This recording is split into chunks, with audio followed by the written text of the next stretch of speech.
Letter 10, by St. Gregory of Nyssa to Libanius. I once heard a medical man tell of a wonderful freak of nature. And this was his story. A man was ill of an unmanageable complaint, and began to find fault with the medical faculty, as being able to do far less than it professed, for everything that was devised for his cure was ineffectual. Afterwards, when some good news beyond his hopes was brought him, the occurrence did the work of the healing art, by putting an end to his disease. Whether it were that the soul, by the overflowing sense of release from anxiety, and by a sudden rebound, disposed the body to be in the same condition as itself, or in some other way, I cannot say, for I have no leisure to enter upon such disquisitions, and the person who told me did not specify the cause. But I have just called to mind the story very seasonably, as I think,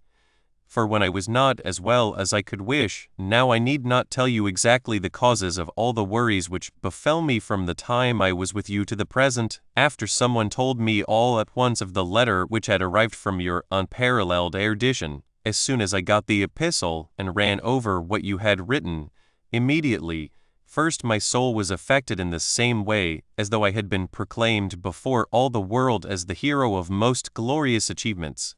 So highly did I value the testimony which you favored me with in your letter, and then also my bodily health immediately began to improve, and I afford an example of the same marvel as the story which I told you just now, in that I was ill when I read one half of the letter, and well when I read the other half of the same. Thus much for those matters. But now, since Cynegius was the occasion of that favor, you are able, in the overflowing abundance of your ability to do good, not only to benefit us, but also our benefactors, and he is a benefactor of ours, as has been said before, by having been the cause and occasion of our having a letter from you, and for this reason he well deserves both our good offices. But if you ask who are our teachers, if indeed we are thought to have learned anything, you will find that they are Paul and John, and the rest of the apostles and prophets. If I do not seem to speak too boldly in claiming any knowledge of that art in which you so excel, that competent judges declare that the rules of oratory stream down from you, as from an overflowing spring,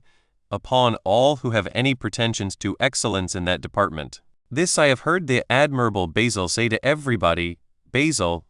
who was your disciple, but my father and teacher. But be assured, first, that I found no rich nourishment in the precepts of my teachers, inasmuch as I enjoyed my brother's society only for a short time, and got only just enough polish from his diviner tongue to be able to discern the ignorance of those who were uninitiated in oratory. Next, however, that whenever I had leisure, I devoted my time and energies to this study,